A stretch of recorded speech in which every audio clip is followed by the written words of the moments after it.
प्यारे विद्यार्थियों, आज हम देखने जा रहे हैं एक नया टॉपिक जिसका नाम है संचार, कम्युनिकेशन। अगर आपने इस चैनल को सब्सक्राइब नहीं किया है तो आप सभी इसको ज़रूर सब्सक्राइब करें। तो सबसे पहले संचार यानी कम्युनिकेशन क्या होता है? तो संप्रेषण एक व्यापक शब्द है क्योंकि जिसका अर्थ है सूचनाओं का आदान प्रदान करना, यानी एक दूसरे को जो सूचनाएं दी जाती है उसे कहते हैं संप्रेषण। अब इसकी विशेषता प्रकृति क्या है कि एक व्यवस्थित और सतत प्रक्रिया है, यानी सूचनाओं का आदान प्रदान चलते ही रहता है। ऐसा नहीं कि एक बार आपने सूचना दे दी दोबारा नहीं देना है। द्विमार्गी होगा, यानी दो व्यक्ति होने जरूरी है भी, जैसे एक अधिकारी और एक कर्मचारी। अधिकारी कर्मचारी को सूचना देगा, कर्मचारी अधिकारी को। जैसे अधिकारी ने आदेश दिया, कर्मचारी ने जो भी समस्याएं अपने अधिकारी को दी, इसलिए इसे द्विमार्गी कहते हैं। विचारों और सूचनाओं के साथ साथ होता है, विचार भी होती हैं, सूचनाएं भी एक दूसरे को भेजी जाती है, और भावनाओं और तर्कों पर प्रत्युत्तर भी होता है। जैसे अधिकारी ने कर्मचारी को आदेश दिया, बदले में कर्मचारी ने क्या दिया, वापस उसका जवाब दिया है। कम से कम क्या हो, दो व्यक्ति। अब जो संचार प्रक्रिया उसके जो चरण है वो देखो। सबसे पहले कौन होता है अभी, संदेश भेजने वाला होता है सेंडर, प्रेषक। भेजने वाले ने अपने संदेश को जिस भाषा में भेजा है, जिस भाषा में, उसे कहते हैं एनकोडिंग। सबसे पहले प्रेषक ने अपनी भाषा में भेजा एनकोडिंग, क्या भेजा, संदेश। फिर कौन सा माध्यम यूज किया है अभी, साधन या माध्यम कौन सा यूज किया है। फिर संदेश जो रिसीवर होगा वो संदेश को प्राप्त करेगा, और वो क्या करेगा, जो संदेश भेजा गया है उसको समझेगा, उसका अर्थ निकालेगा, उसे कहते हैं डिकोडिंग। और फिर वापस क्या करेगा, रिप्लाई, प्रतिपुष्टि करेगा। तो ये एक चरण है, आपको ध्यान में रखना है। सबसे पहले होगा सेंडर, फिर होगा एनकोडिंग, फिर होगा मैसेज, फिर जो भी आपने मीडियम यूज किया है, और फिर रिसीवर को जो भी आपके द्वारा भेजा गया है वो संदेश मैसेज रिसीव होगा, और वो डिकोडिंग करेगा, मतलब उसका अर्थ निकालेगा भी आपने क्या सूचना भेजी है, और उसके बाद उसकी फीडबैक देगा, मतलब प्रतिपुष्टि करेगा। हो सकता है इनके मध्य किसी प्रकार का शोर हो, बाधा उत्पन्न भी हो सकती है, उसे कहते हैं शोर या नॉइस। यानी संदेश भेजने की इस प्रक्रिया में जो बाधा उत्पन्न होती है उसे कहते हैं नॉइस। आज संचार का महत्व क्यों बढ़ता जा रहा है, संचार यानी सूचनाएं आदान प्रदान क्यों हो रही है? संगठन के आकार में वृद्धि हो रही है, इसलिए कर्मचारी ज़्यादा हो गए तो सबको सूचित करना जरूरी है भी। संगठनों का भौगोलिक विस्तार हो जाए, यानी क्षेत्र बहुत बड़ा विस्तृत हो जाए। तकनीकी विकास हो, कोई नई वस्तु जिसका आविष्कार नया हो, नई मशीनें आने वाली हो तो उसकी जानकारी देनी हो कर्मचारियों को। श्रम संघों का विकास हो, और प्रबंध में मानवीय संबंध बनाए रखने हो तो सूचनाओं का आदान प्रदान जरूरी है भी। और व्यवहारवादी विचारधारा का भी इसमें जन्म होता है।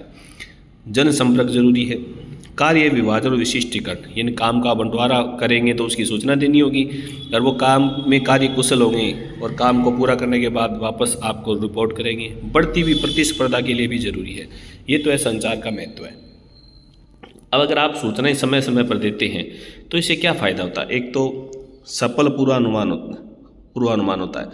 प्रभावकारी क्या होता है, नियोजन होता है। क्या होता है, प्रभावकारी नियोजन। सुदृढ़ और शीघ्र निर्णय होता है भी। सुदृढ़ और क्या होता है, शीघ्र निर्णय। प्रभावकारी संगठन संरचना होती है। कर्मचारियों को अभिप्रेरणा मिलती है, जो भी कर्मचारी हैं वो सब क्या होते हैं, इससे अभिप्रेरित होते हैं। नेतृत्व की सफलता होती है, क्योंकि सूचना देने वाले में नेतृत्व क्षमता होगी। प्रभावकारी नियंत्रण व्यवस्था होगी। प्रयासों का क्या होगा, समन्वय। आपके द्वारा जो प्रयास किए जा रहे हैं उनमें समन्वय। प्रजातांत्रिक प्रबंध होगा। मानवीय संबंधों का क्या होगा, निर्माण। मनोबल का निर्माण होगा।